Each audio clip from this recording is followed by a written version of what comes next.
Let's go get them. It's week 6, baby. It's week 6. It's another one. We're ready to go. We've been picking a little bit better, 4-3 the last 2 weeks. That's not what I'm really trying to be at, but we're over 50%. We're gonna get closer and closer to that 7 for 7 or going 7-0 one of these weeks or multiple weeks. We still got a lot of football going. So we got some good stuff going on. We got good games. It's conference play. You can, make a lot of comparisons with prior years. We're going to keep the show quick today, though.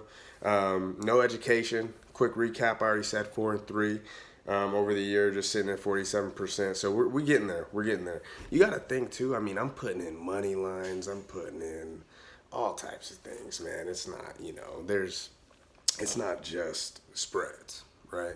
If it's spread, you could be a little bit better. But I'm putting in over-unders, money lines. Money lines are kind of the thing that's bringing me down on percentage this year. But hey, let's get away from that. Let's get away from excuses. Let's get going with the picks. So I got a guest pick this week. My cousin actually out in Vegas. I was out there for work. That's why the show is a day late. So I went up, linked up with him, my uncle, talked some football and stuff. He likes Ohio State minus 20 over Michigan State this week, which is against a Michigan State defense that usually plays pretty well. They don't get beat like that. Michigan State just does not have that margin of loss is not in recent games for Michigan State. It'll take you a while to find one of those. I honestly think it could be a good pick. Ohio State is probably the most consistent team that you see in college football right now. They're playing good football. Justin Fields, Dobbins, they're making plays. So, I like that pick. Shout out to Cousin Ron for the pick this week. I love it. I'll be chopping it up with him more throughout the season because that dude loves picking games. So, game 1, we got Texas going to Morgantown to play West Virginia, play the Mountaineers. The thing is, they're both sitting at 3-1, right? But the thing is, it's time for West Virginia's luck to run out. It's not going to happen. They're really not, even in the top half of Big 12 teams this year. Texas is a good football team. The only loss I really see for Texas this year after beating Oklahoma State a couple weeks back is, Oklahoma. The Red River rivalry is probably the only game they really have a shot at losing. I see a good year for Texas, and I think them covering at minus 10.5 is going to be something that's going to happen. If you want, buy the point, I most likely will buy the point or the half point to bring it down to 10. I like doing that. I'll talk more about that next week, actually. Game 2, Oklahoma State, minus 10 at Texas Tech. So the Cowboys are flying down to Lubbock, right?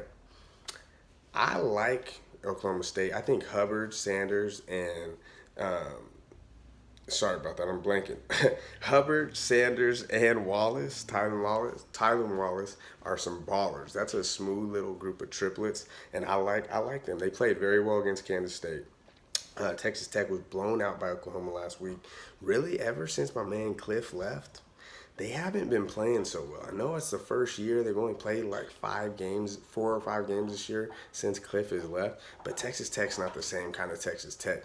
Defensively, they're always terrible. And I think Oklahoma State's really going to expose that. They can run the football well, too. So Oklahoma State being able to be versatile in the air and on the ground really puts Texas Tech in a bind. And I think they'll cover that minus 10. Moving forward, game 3.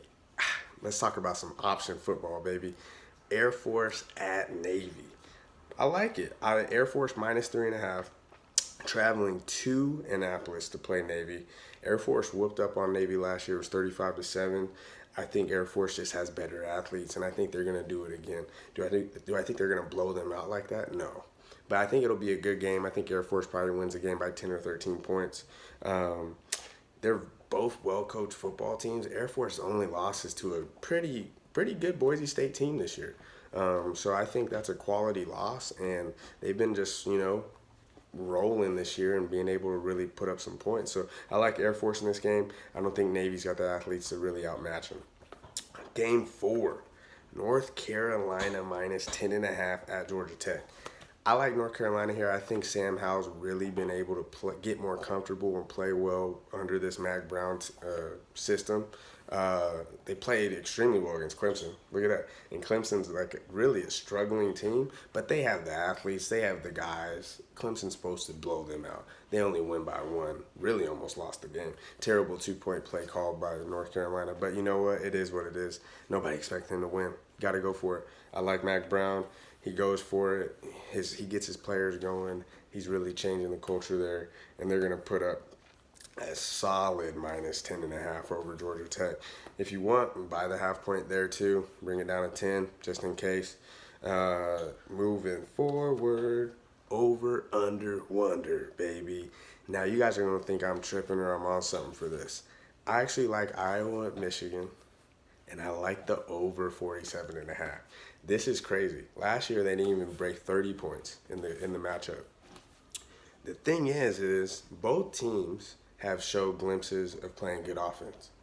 Both teams really haven't showed too much, bad defensive play, especially Iowa. Iowa's defense has been playing very well. Thing is I think it's a game where both teams open it up, especially on the ground for Iowa, and I think Michigan will get it rolling. It'll be a game where Michigan and Iowa both have to adapt and make those adjustments to keep scoring. It's not going to be a shootout, but I see this game being 27-24. I like Iowa in the game, but I'm not picking them. This is just the over-under. So I like Iowa 27, Michigan 24. That gets you the over 47.5. And for your money line dime of the week, TCU at Iowa State. We got TCU traveling to Ames. Got some inside info on a podcast I listened to. The weather's going to be pretty bad in Iowa. It's going to be pretty bad in this game. TCU is versatile. They can run the football. They can throw a little bit. Patterson's defense is going to sack up and play very good. Iowa State, I know I was talking highly on Purdy last week, especially going into the Baylor game, and they just didn't do me right, man. And Purdy really struggles. And I think in those drop 8 schemes, he's going to continue to struggle, and all TCU needs to do is do a similar approach that Baylor did and just watch some good film on the Iowa game too. Purdy is extremely a quarterback where you can just kind of box him in and expose him. So I like that game. I think TCU upsets Iowa State at Iowa State. They'll be able to run the football well and play good defense. So after that, you all know what we got. The go get 'em pick of the week. I got Auburn again for my go get 'em pick. Traveling to the swamp in Gainesville to beat Florida. I think Auburn will cover that minus 2.5. This got bet down a little bit. At the time that I'm recording this right now, it's minus 2.5. I love Auburn at minus 2.5 in this game. I think Florida's overrated. And the thing is, they're on Kyle Trask. Kyle Trask, their quarterback. They've only really beat Tennessee since he had to start. Tennessee's not good. Come on now. You can't count that. Auburn's out here blowing teams out and playing good football. Sound football. Bo Nix is getting comfortable. Jatarvius Whitlow, that boy can run. He's a good running back. Those two in the backfield pairing together are playing very well. I like it. Gus Malzahn's got a system going down there, and it's going to keep going. And the thing is, I think that Florida's Kyle Trask will be running for his life, and Auburn is going to go down there and poison the swamp and have them Gators running for their life. That's all I got to say. I like Auburn minus 2.5. Let's make it happen this week. Go get them. Check out the Instagram at GoGetThemPicks. And guess what? Go put $1 on it. Make it happen. Have fun, y'all. Peace.